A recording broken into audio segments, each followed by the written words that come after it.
Da base da fé, nós começamos a estudar um grande perigo para todos que têm fé.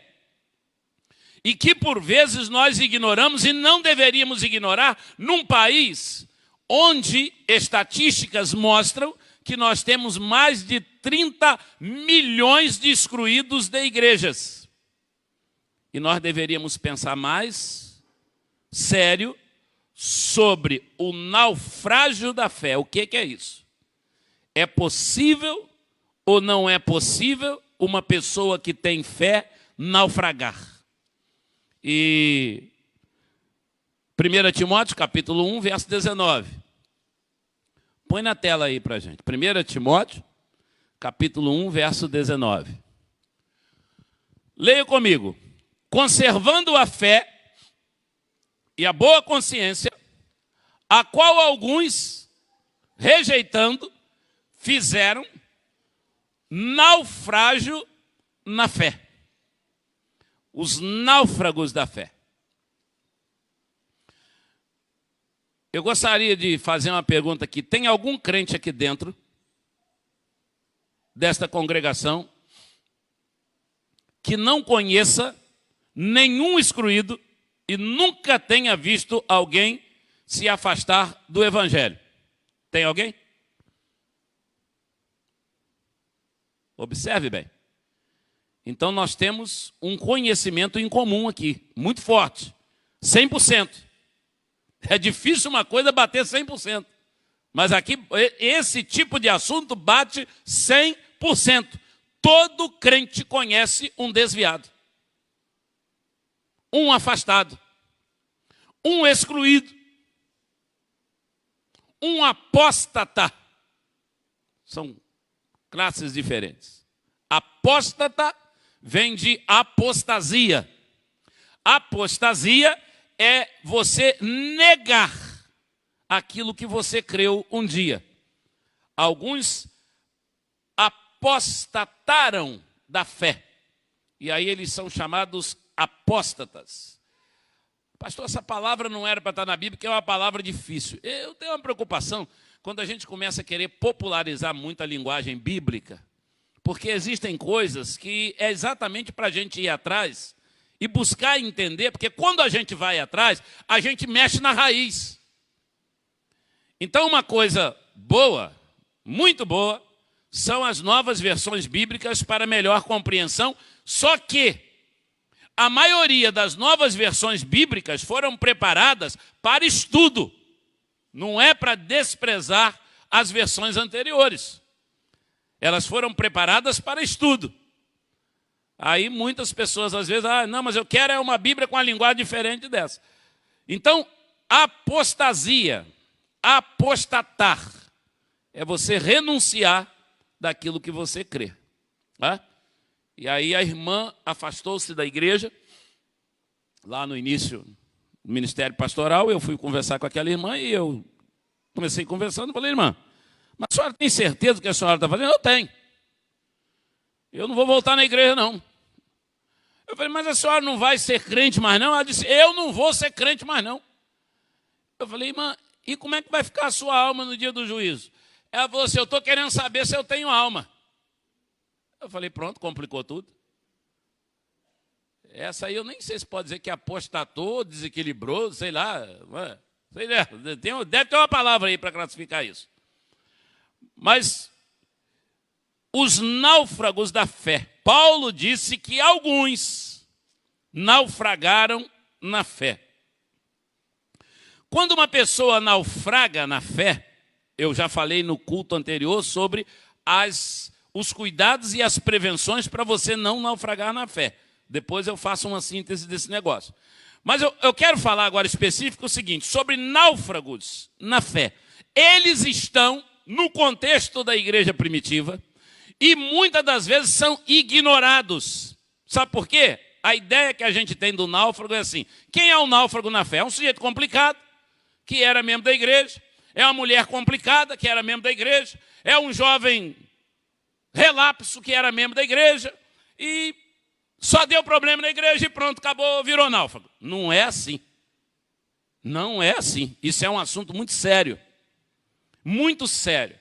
Para você entender naufrágio da fé, você precisa se desarmar diante da palavra de Deus e compreender as consequências de um naufrágio na fé. É preciso compreender as consequências de um naufrágio na fé. Vamos lá. Primeira coisa que acontece se você naufragar na fé. Primeira coisa, você vai perder o credenciamento da comunhão com a igreja de Cristo. As pessoas às vezes acham que é muito simples. É muito simples. Eu fico na igreja quanto eu quiser.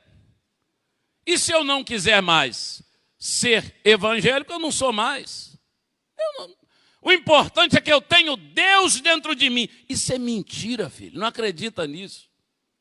Não acredita nisso. Eu disse na prevenção o seguinte: quando você diz, eu não preciso de igreja para ser crente, você está dizendo, Jesus não precisava ter morrido naquela cruz pela igreja.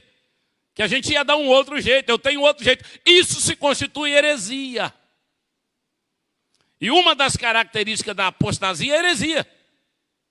Elas andam de braços dados. Eu preciso aceitar. O apóstolo São Paulo, quando ele estava escrevendo 1 Coríntios, capítulo 5, abra aí a sua Bíblia. 1 Coríntios, capítulo 5, vá ao verso 12. 1 Coríntios, capítulo 5, verso 12. Paulo disse que um irmão deveria ser descredenciado da comunhão da igreja de Corinto. Presta atenção. Porque que tenho eu também em julgar os que estão de fora e não julgais vós os que estão de dentro. Ali está a autoridade da igreja. Ali Paulo aponta a autoridade da igreja. Quem julga os que estão de dentro é a igreja de Cristo. Ela quem tem autoridade. Aí no verso seguinte, como que Paulo diz? Verso 13. Deus julga os que estão de fora. Leia o resto.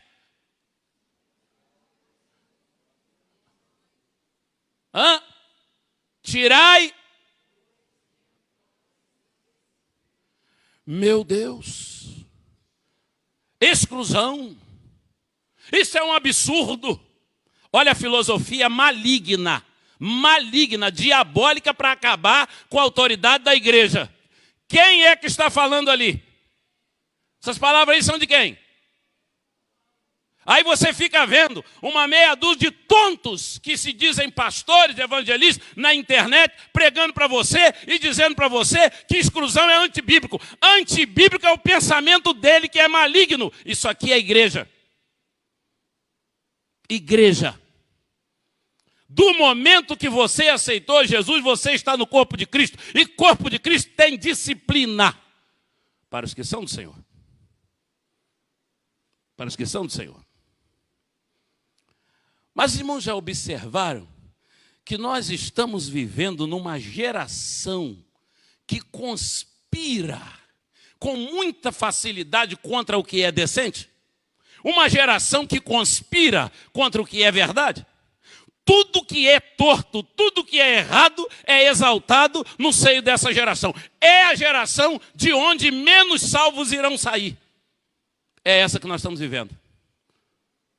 Porque é a geração da licenciosidade. É a geração da libertinagem. É a geração do pode tudo. É a geração do vale tudo. E aí Paulo chama a atenção dos irmãos e dizem: tirai dentre vós a autoridade apostólica. Meu irmão, minha irmã, entenda uma coisa. Em Mateus capítulo 18, verso 18, Jesus falou, está aquele diálogo dele com Simão, quando ele institui a igreja, ele disse para Simão: olha, aqui eu vou edificar a minha igreja. As portas do inferno não irão prevalecer contra ela. E tudo que é a minha igreja, será que é a igreja ou é Simão? Ou será que nós cremos naquela teoria, naquela filosofia, de que Pedro é o primeiro papa e ele é a autoridade? Eu creio que não, né? Eu creio que nós entendemos que a pedra sobre a qual o Senhor edifica a sua igreja, não sei se já mudou a interpretação de alguns batistas aí, mas a pedra sobre a qual o Senhor edificou a sua igreja é a confissão. Tu és o Cristo, o Filho do Deus vivo. Não é assim que nós pregamos ao longo da história? Não é assim que há 128 anos a primeira igreja de Batista de Campos está pregando? Então, o Senhor disse para a igreja: aquilo que vocês ligarem na terra será ligado no céu. E o que vocês desligarem na terra será desligado no céu. Se naufraga, perde o credenciamento da comunhão da igreja de Cristo.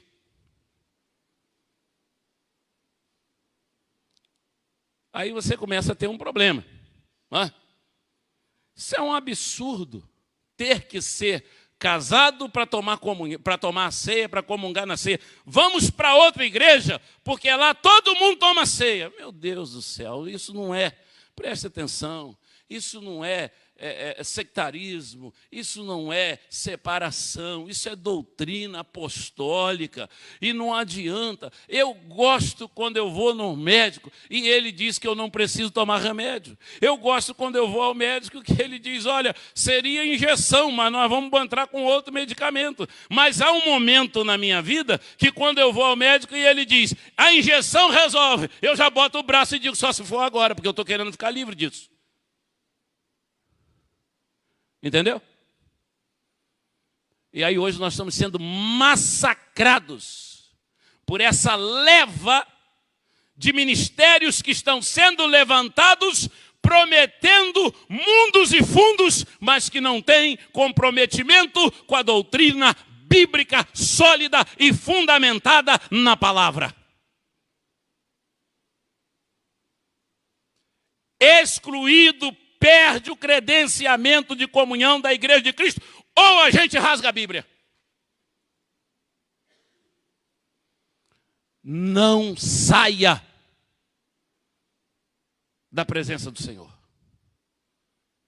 Não saia da sua igreja. Não saia da comunhão. Mas pastor, é um vendaval. Meu irmão, no mundo tereis aflições. Aflições. Se você quer um evangelho sem aflição, não vai ser com a cruz de Cristo. Não vai dar para andar com ele. Se os discípulos não quisessem aflição, eles não iam conseguir andar com Jesus. Se eles não aceitassem a aflição. Aliás, querer ninguém quer.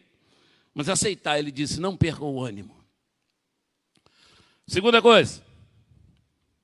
Primeira delas, se você naufragar na fé, você vai perder o credenciamento de comunhão com a igreja do Senhor. Segunda coisa, o que acontece? Quando você naufraga na fé, você entra numa tribulação infernal nesta vida. Você entra numa tribulação infernal nesta vida. Nome disso, consequências. Eu conheço muitos irmãos que estiveram fora da comunhão e eles, quando dão testemunho, eles dizem: foi horrível. Horrível, pastor, eu ficar fora, foi horrível. Aí uma pergunta, né, que não cala nesse momento: pastor, os náufragos vão para o inferno? Mesmo tendo aceitado Jesus? Não.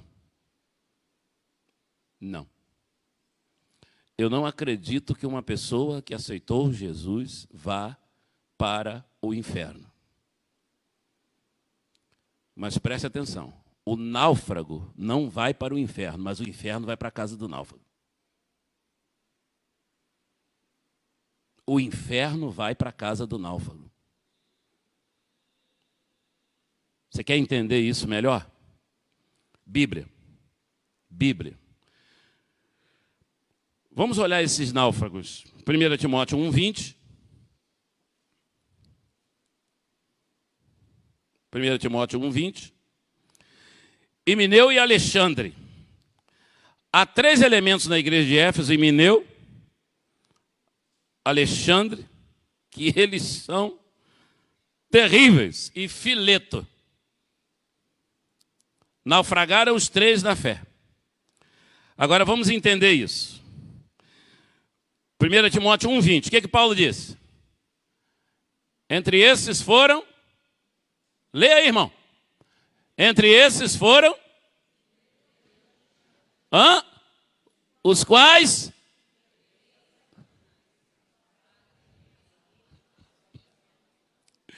A gente lê isso com medo, né? Vamos lá, vamos ler. Vamos lá. Entre esses foram Himeneu e Alexandre. Está faltando Fileto ali, estava na outra ocorrência. Os quais entreguei a Satanás para que aprendam não blasfemar. Eu disse no culto da prevenção, na mensagem, na palavra da prevenção ao naufrágio, que o apóstolo São Paulo, ele tem uma autoridade muito grande para falar isso. Uma autoridade muito grande para falar isso. Porque eu creio que só ele, com a autoridade apostólica, podia falar isso. Paulo, cadê Himeneu? Paulo, cadê Alexandre? Paulo, onde está Fileto? Ele disse, eu entreguei para Satanás, para que aprendam a não blasfemar.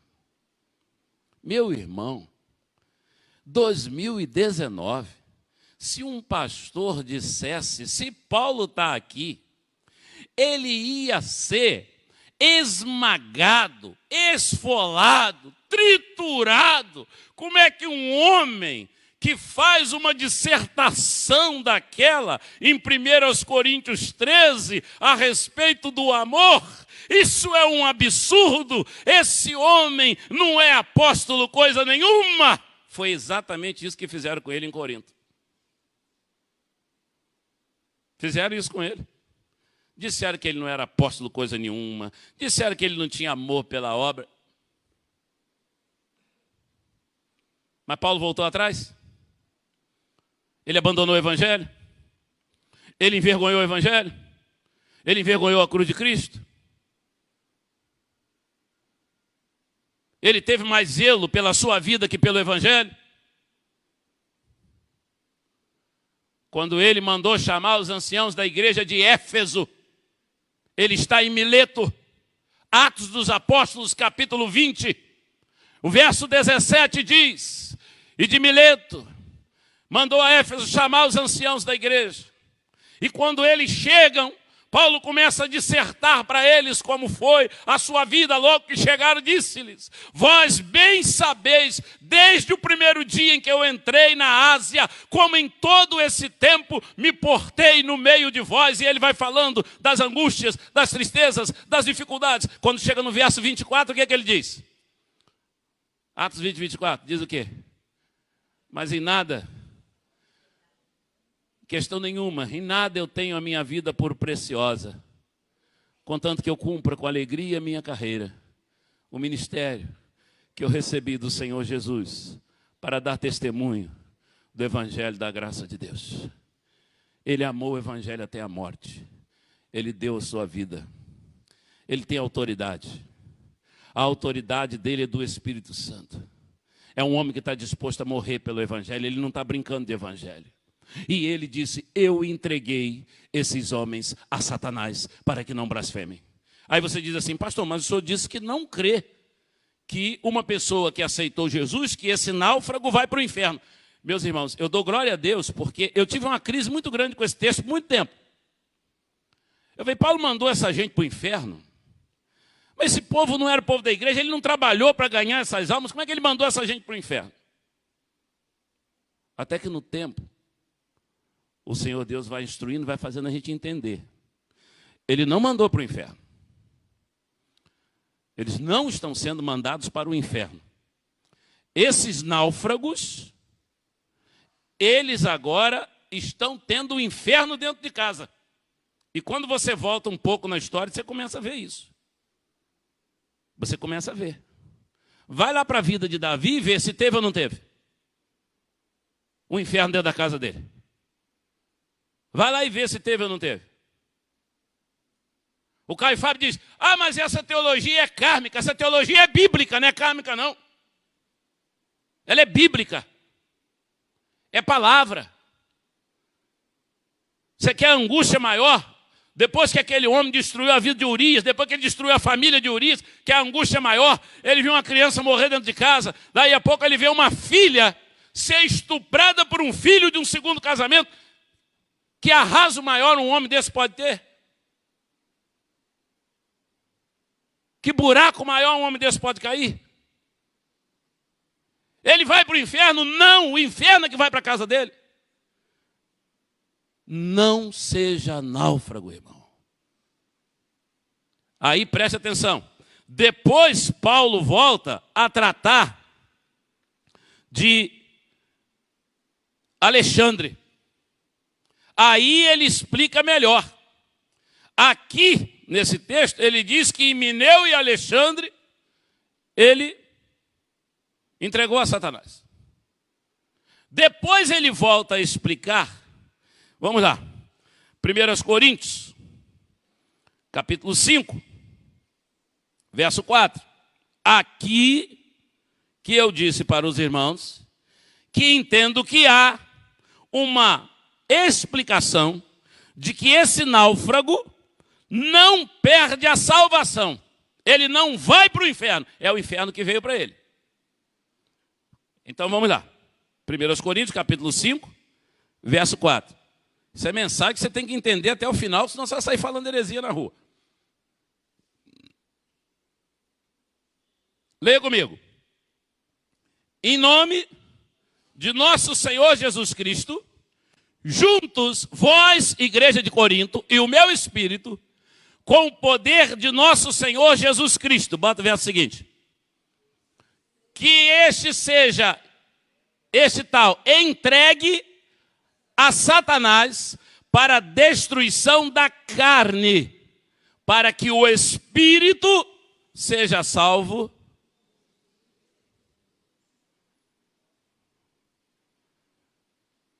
Isso é fundamento bíblico. Não adianta você querer botar isso na peneira da teoria, da filosofia, não passa. Não passa. Isso não entra na sua cabeça se não for pelo Espírito. Você vai virar resistente contra a palavra. Aí você vai ficar apóstata, não é? Que seja este tal entregue a Satanás para a destruição da carne, para que o espírito seja salvo no dia do Senhor Jesus. Eu creio na salvação de excluídos. Tenho dificuldade de crer na salvação dos que morrem excluídos e nunca voltam. Tenho dificuldade com isso. Se era do Senhor, por que não voltou? É uma interrogação muito grande. Mas não quero ousar fazer afirmação nenhuma a respeito desse assunto. Penso, se era do Senhor, por que não voltou? Mas creio e falo sempre quando eu encontro uma pessoa, eu fui da igreja por tanto tempo. Falei, por que você foi da igreja? Pastor, aconteceram uns problemas na minha vida, e aí eu deixei, houve uma mudança na minha vida. Eu digo, então você não foi, você é. Você é do Senhor. E quando a gente conversa com as pessoas que estão afastadas da comunhão, a gente percebe nelas quebrantamento. Quando eu converso com uma pessoa que diz, eu sair da igreja porque a igreja não me cabia, como o Caio disse. O Caio Fábio disse isso, que ele ficou maior que a igreja. Aí eu tenho dificuldade de crer se esse homem foi salvo ou não. Estou falando de minha dificuldade de crer. Não estou afirmando que o homem não foi salvo. Eu tenho dificuldade. A soberba precede a ruína, e a altivez de espírito precede a queda, disse o sábio Salomão. Se eu for altivo de espírito, se eu for soberbo, o mapa da queda está desenhado.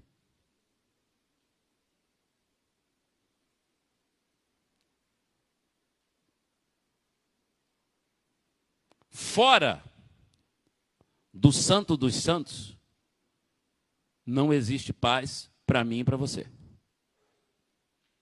Excluído pode ganhar dinheiro? Pode. Excluído pode fazer sucesso? Pode. Eu lembro do menino Gessé, lá em, sei lá, 1980, né? Em 80, Gessé foi um grande cantor. E dizia, aquela época não era tão comum. Elvis Presley, filho de igreja. Era filho de igreja. Tinha hábito de cantar hinos no meio de seus shows de rock. Parava o show, cantava um hino.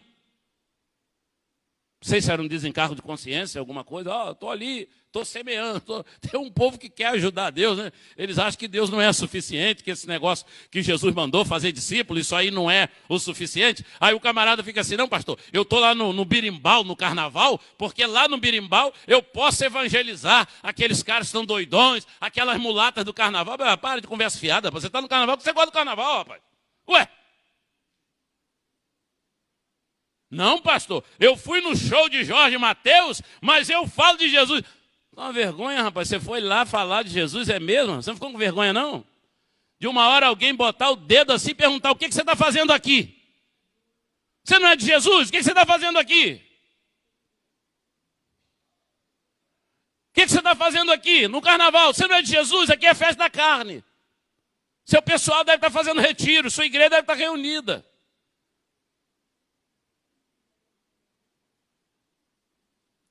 Portanto, ide, fazei discípulos de todas as nações, batizando-os em nome do Pai, do Filho e do Espírito Santo, e ensinando-os a guardar o que eu vos tenho dito. E eu estou convosco todos os dias até a consumação dos séculos. Meu irmão, vamos parar de inventar moda. O povo está inventando muita moda, irmão. O povo está inventando muita moda. Pastor, vamos fazer um pagodinho na pelinca? Porque aí a garotada, que pagodinho na pelinca, meu irmão? Que pagodinho na pelinca? Mete um fecho de folheto no bolso e vai lá e aborda e diz, eu sou de Jesus, eu estou aqui na rua para te dar um folheto. Você tem coragem para isso? Vai lá e faz. Aí fica inventando moda. Fica inventando moda. Pastor Rogério já está ficando meio retrógrado, né? Eu estou achando que a primeira igreja estava precisando dar um... Como é que é o nome? É UP, né? Como é que fala o nome? Como é que fala o negócio, criança? Upgrade. A igreja está precisando de um upgrade. Rapaz, nós estamos dando um upgrade na igreja. Se você quiser vir terça-feira, 7 horas da manhã, tem upgrade no joelho, rapaz, de oração. Quinta-feira, 7 da manhã, tem de novo. Quarta-feira, 19h30, tem upgrade de novo. Domingo, 9 horas da manhã, tem escola bíblica, amado. E nós estamos pregando salvação. Você está entendendo? Agora, eu não sei. Eu dou graças a Deus. Nós temos aqui os seminaristas, graças ao Senhor nosso Deus, né? Que eles estão compreendendo, acompanhando. Nós temos uma juventude que está compreendendo, acompanhando igreja, o sentido de igreja, o que é igreja. Isso é herança que nós recebemos do passado, nós estamos transferindo para eles, que uma hora nós vamos embora. E eles vão ficar aí, porque a gente não sabe o que vai ser daqui para frente. Não, a gente não sabe o que vai ser dessa geração. A gente não sabe. Agora, eu tenho certeza que vocês são jovens, que são adolescentes. Se vocês compreenderem, vocês segurarem as cordas, a gente vai ter igreja para a Júlia, para a Marina, a gente vai ter igreja para a Vitória, a gente vai ter igreja para essas crianças que estão chegando aí, a gente vai ter. A gente vai ter, porque o dia que o Senhor entender que não tem espaço para ela na terra, Ele tira ela daqui. Ele tira ela daqui. E não tira, e essa turma fica por aí pensando que eles vão ficar como vai ficar, não, porque o que está atrapalhando o diabo é só isso. A hora que ela sair, ele vai e põe o dele também. Tem uma meia dúzia achando, daí a terra vai ser muito boa. Vai ter carnaval de noite. Todo mundo vai andar largado, ninguém vai. Vai pensando dessa maneira. Meu irmão, fora dos santos, você pode ter lucro. Fora do santo dos santos, você pode ter prazer. Fora dos santos, você pode ter euforia. Mas jamais você vai encontrar paz de espírito. Se você naufragar, sua vida vai ser uma turbulência. Abra a Bíblia aí, 2 de Pedro, capítulo 2. 2 de Pedro, capítulo 2. Abre aí. Meu irmão, quando Pedro faz uma alusão a isso, quando Ló naufragou. E Ló naufragou por quê, irmãos? Por causa da desobediência. Ló naufragou por causa da cobiça. Ló não quis resolver uma questão. A verdade é que, às vezes, a gente cansa. E eu creio que Ló cansou de acompanhar Abraão, ele cansou. Mas Deus fez uma promessa a Abraão. Abraão estava andando atrás de uma promessa. O velho ainda tinha vigor, mas o sobrinho cansou. E olhou para as campinas do Jordão e disse: é lá que eu vou viver. Eu creio em Deus, nunca vou deixar de crer. Não podia ser esse o pensamento de Ló? Nunca vou deixar de crer. Eu vou continuar crendo em Deus. Vou descer para as campinas do Jordão. Vou morar lá entre Sodoma e Gomorra. Lá eu faço meu culto. Lá eu cultuo meu Deus. Não precisa esse negócio de ficar andando atrás desse povo aí, negócio de promessa de Deus, não sei o quê e tal, e tal. Tem hora que o diabo tenta botar isso na sua cabeça. Por que você quer igreja? Igreja é muito problema. O povo de igreja é muito problemático. Vai para casa, vai viver em casa. Para que igreja? Para que igreja? Tem um grupo de irmãos aqui na cidade que começaram a sair das igrejas. E eles não estão querendo mais ir para igreja nenhuma. Eles são chamados desigrejados. Aliás, pelo Brasil afora está tendo muito isso. Mas tem um grupo aqui na cidade fazendo isso. Eu não conheço um que está prosperando em discipulado. Não conheço um, ainda vou conhecer, que está prosperando, discipulado, em graça, está crescendo. Não sei, não estou entendendo.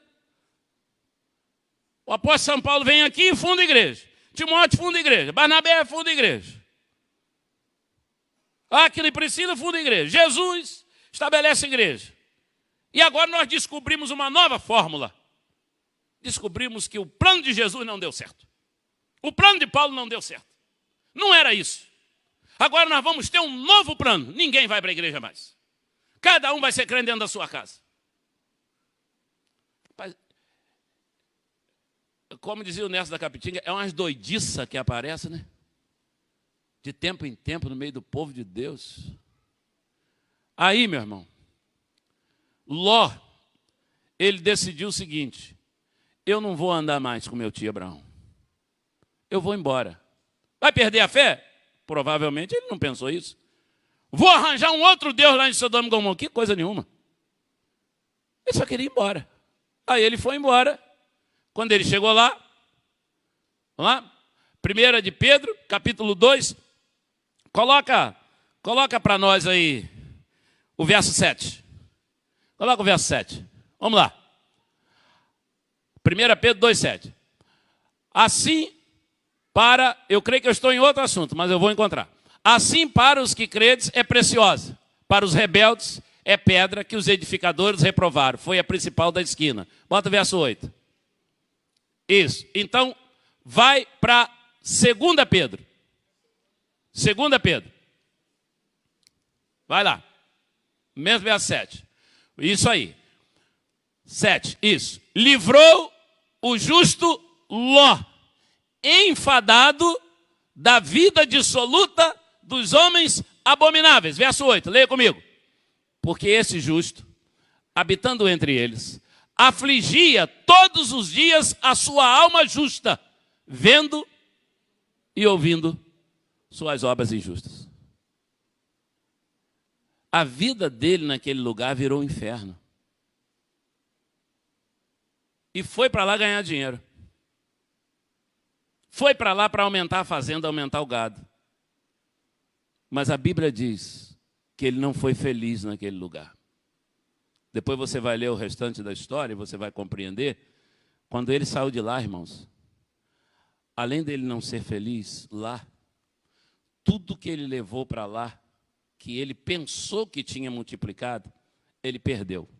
Ele perdeu o que ele ganhou lá, no meio daquela gente, e perdeu o que ele levou para lá. Ainda saiu de lá viúvo. Ainda saiu de lá viúvo para ir criar os filhos. A mulher ainda pagou o preço.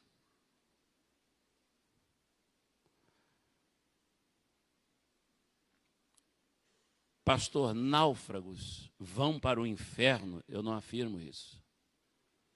Mas eu repito para os irmãos, o inferno, ele se apossa dos náufragos da fé. Para eu terminar, eu tenho 10 minutos. Eu tenho um outro ponto disso aqui, que é o que me assusta.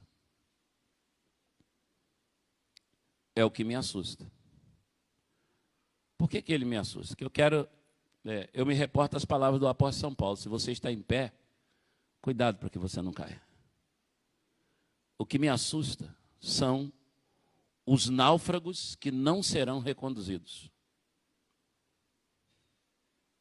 Os náufragos que não serão reconduzidos.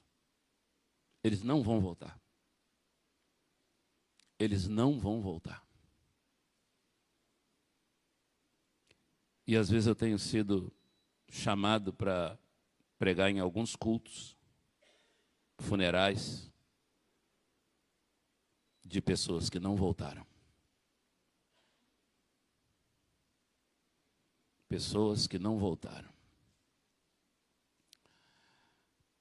Eu lembro, há alguns anos atrás, não sei se uns 6 anos ou 7 anos por aí, aconteceu um acidente com um ônibus da banda Calypso. E morreu o baterista. Cada um vê a notícia com o olho clínico de sua realidade de vida.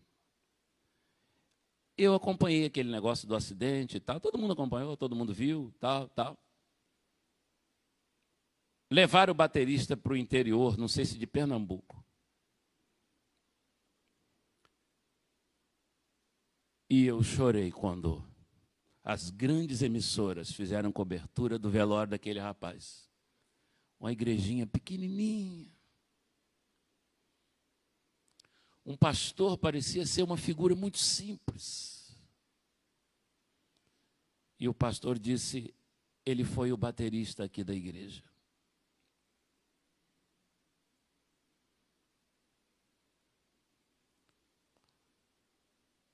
Mas Satanás é sagaz, meu irmão.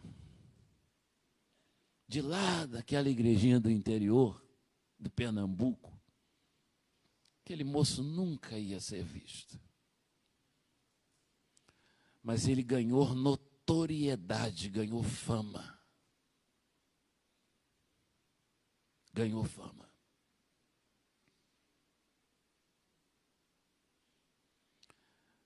A mãe do Dinho, de Mamonas Assassinas, chorou e disse, meu filho não voltou. Porque ela criou na igreja para ser homem de Deus. O sonho do coração dela e da vida dela para ele era ele ser homem de Deus. O sonho do meu coração para os meus filhos é que eles sejam do Senhor. Mas eu não posso mandar na vida deles. E nem nas escolhas. Jovem, adolescente que está me ouvindo aqui, como que a gente chora quando um de vocês vai embora? Como que a gente chora? Quando um de vocês escolhe um outro caminho. Como que eu choro com mães desta igreja? Choram.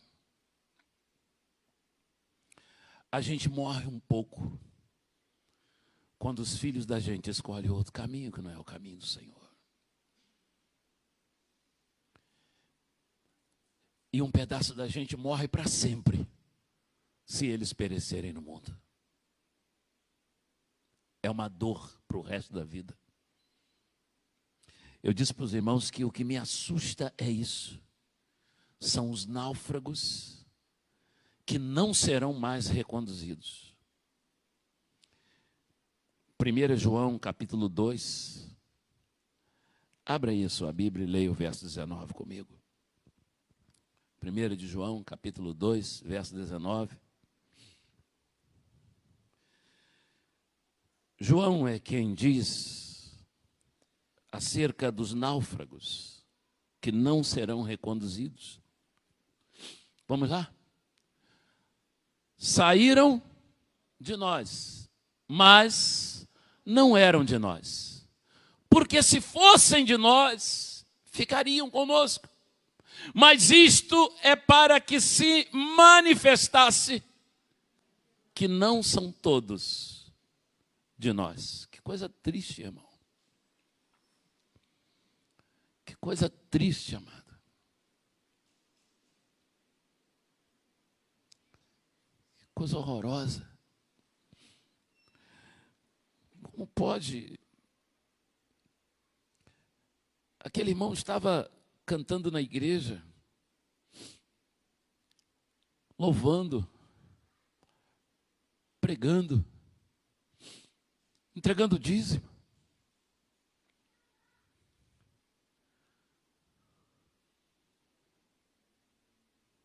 Mas ele saiu e não voltou.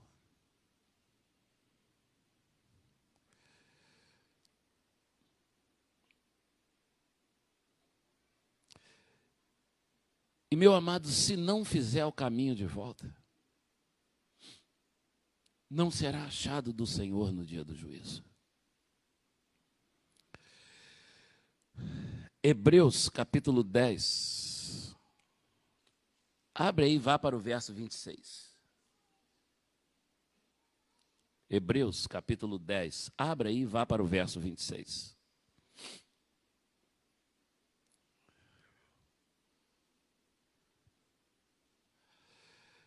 Leia comigo. Porque se pecarmos voluntariamente, depois de termos recebido o conhecimento da verdade, já não resta mais sacrifício por esses pecados. Verso 27. Mas uma certa expectação horrível de juízo e ardor de fogo que há de devorar os adversários. Você está entendendo, irmão? Está entendendo, irmã?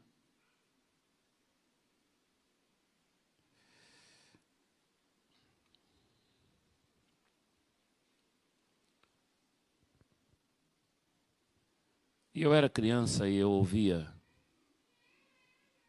os meus pastores, às vezes, falar uma coisa que eu achava difícil. Às vezes dizia assim, e o irmão fulano morreu. E o pastor dizia assim, Deus sabe o que faz. A irmã fulana morreu. E o pastor dizia, Deus sabe o que faz. Era visão profética, ele sabia de coisas que eu não sabia, eu era criança.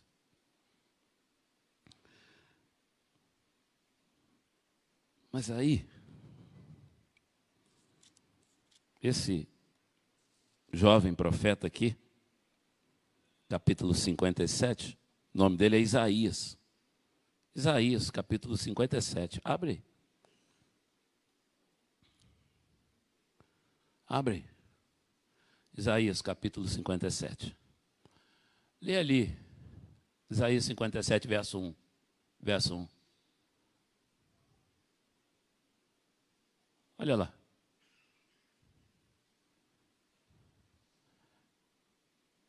Depois eu entendi, era aquilo ali que meu pastor falava. Presta atenção. Leia comigo. Perece o justo, e não há quem considere isso em seu coração. Os homens compassivos são recolhidos, sem que alguém considere que o justo é levado antes do mal. Por isso que alguns crentes morrem.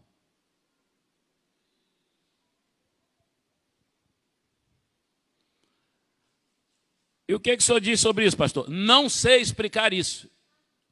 É o que eu sei te dizer. Não sei explicar isso. Eu sei que isso está escrito aqui. Eu sei que é palavra. esses mistérios de Deus, como ele disse lá em Deuteronômio 29, 29, o que eu te revelo é para você e seus filhos. E o que eu te oculto me pertence.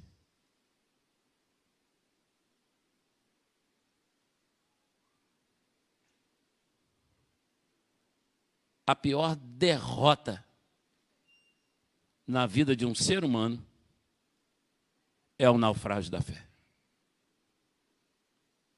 Não sei por quê nós tratamos isso com tanta banalidade. Uma coisa tão grave e tão séria, que começa no Velho Testamento, passa nos ensinos de Jesus, e Jesus aperta mais ainda quando ele diz que de onde saiu um demônio, voltam 7 para tomar conta da casa. E você chega em Paulo, é esse ensinamento que nós acabamos de estudar aqui. E você vai parar lá em Hebreus, o ensinamento é esse. E a gente vive como se nada tivesse consequência. Do momento que eu aceitei Jesus, está tudo resolvido. Que a misericórdia do Senhor seja sobre nós. Senhor Deus, obrigado pela Tua palavra, que é lâmpada para os nossos pés e luz para os nossos caminhos. Obrigado a Deus pelo esclarecimento que a Bíblia nos traz. E que nós possamos nos silenciar diante da autoridade da Tua palavra. E entendermos que nós somos servos. Nós não somos senhores de ninguém, nem mesmo de nós mesmos. Nós somos servos do Senhor. E se a Tua palavra diz, é porque é dessa forma. Então nos resta nesta hora pedir ao Senhor: Senhor, conserva a nossa fé, que possamos ser fiéis até a morte para recebermos a coroa da vida. Senhor Deus, cuida de todos aqueles que naufragaram, aqueles que estão em situação de naufrágio, mas que Te aceitaram como Senhor e Salvador. Que o Senhor traga despertamento, quebrantamento, ó Deus, lágrimas, corações quebrantados, para que haja alegria nos céus, como a Tua palavra diz, que há uma festa quando um pecador se arrepende. Nós, meu Deus, nós não sabemos nem como falar com o Senhor a respeito daqueles que não serão reconduzidos. Mas nós pedimos ao Senhor que nós não sejamos juízes, mas que nós possamos buscar toda e qualquer pessoa, onde quer que esteja, toda mão que se estender, que nós possamos segurá-la e abençoá-la. Esta é a nossa oração. Por misericórdia do Senhor nós pedimos, em nome de Jesus. Amém e amém. Louvado seja Deus. Deus abençoe a todos, irmãos. Assim nós estamos encerrando o culto desta manhã. Tá? E que a graça do Senhor seja sobre nós. Lembrando que logo mais o culto é às 19 horas, irmãos. Não é 19h30, é 19 horas. O dirigente já precisa fazer a abertura, então é importante você estar aqui. Em contrapartida, nós estamos indo para casa mais cedo, né? Então estamos terminando mais cedo. Então venha às 19 horas logo mais.